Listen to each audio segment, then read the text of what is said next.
When you're sequencing genomes, most genomes are pooled.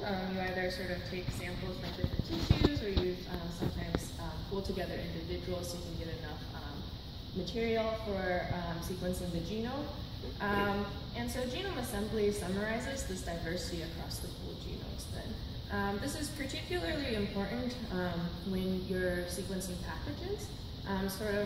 There's often high variation in pathogens, and there's also a high population of genomes, different copies of a pathogen. So yeah, and that's so talking about pathogens is what I'm going to focus on today.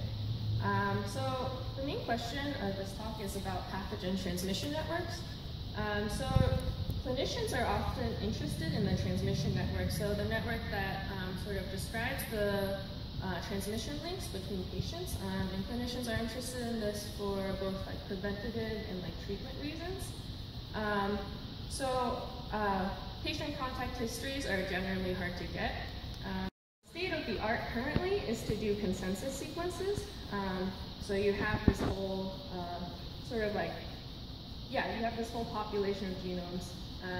People do Sanger sequencing and then build the tree.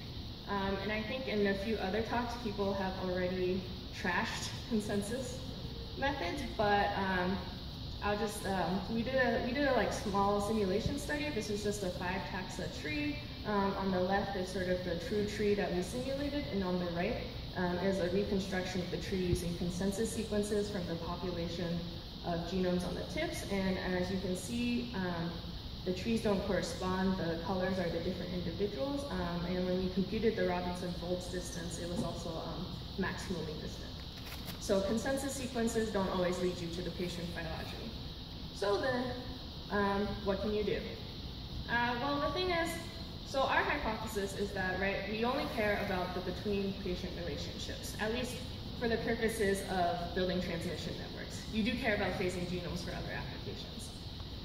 In that case, what if we just sort of utilize the fact that these pooled genomes create this sort of distribution of assembly hypotheses and just sample from that set, from that distribution. So basically, we'll do sampling. Basically, what happens is,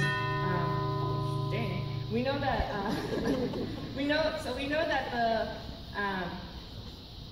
that the sequences we sample are not real. They're synthetic, but we hypothesize that they'll capture enough of the variation to still be able to build the between-patient phylogeny. And so I'll just go through some results. So we did some simulations.